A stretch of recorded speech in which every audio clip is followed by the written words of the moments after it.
চিয়াং লাইভৰ দৰ্শকসকলক জনাই আছোঁ এই মুহূৰ্তত গুৰুত্বপূৰ্ণ খবৰ। জুনাইত সন্দেহযুক্ত ড্ৰাগছ কঢ়িয়াই নিয়া বাহনৰ ভয়ংকৰ দুৰ্ঘটনা সংঘটিত হৈছে।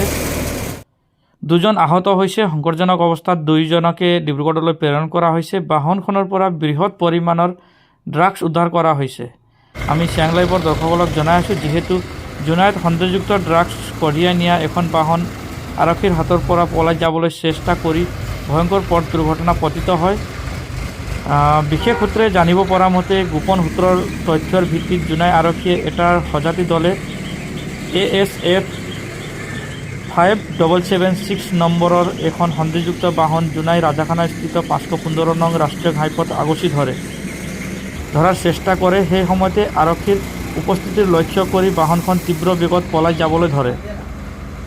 ইয়াৰ পিছতে চন্দ্ৰপুৰস্থিত 515 নং ৰাষ্ট্ৰীয় ঘাইপথত তীব্ৰবেগী বাহনখন নিয়ন্ত্ৰণ হেৰুৱাই পথৰ কাষত দুৰ্ঘটনাত পতিত হয় বুলি জানিব পৰা গৈছে।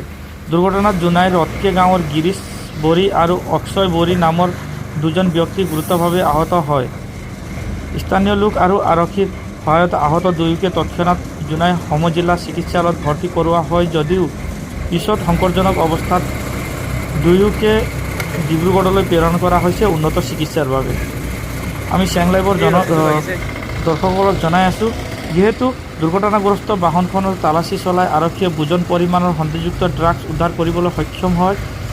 উদ্ধাৰ হোৱা ড্ৰাগছৰ পৰিমাণ আৰু মূল্য সম্পৰ্কে আৰক্ষীয়ে এতিয়াও আনুষ্ঠানিকভাৱে প্ৰকাশ কৰা নাই যদিও বিষয়টো গুৰুত্ব সহকাৰে লৈ তদন্ত অব্যাহত কৰিছে। আমি চিয়াং লাইভৰ দৰ্শকসকলক জনাই আছোঁ, জুনাইত সন্দেহযুক্ত ড্ৰাগছ কঢ়িয়াই নিয়া বাহন ভয়ংকৰ দুৰ্ঘটনাত পতিত হৈছে। আহত হৈছে ড্ৰাগছ সৰবৰাহকাৰী দুজন ব্যক্তি। বাহনৰ পৰা বুজৰ পৰিমাণৰ ড্ৰাগছ উদ্ধাৰ কৰা হৈছে। আমি চিয়াং লাইভৰ দৰ্শকসকলক জনাই আছোঁ, যিহেতু জুনাইত এই ভয়ংকৰ দুৰ্ঘটনা সংঘটিত হয়।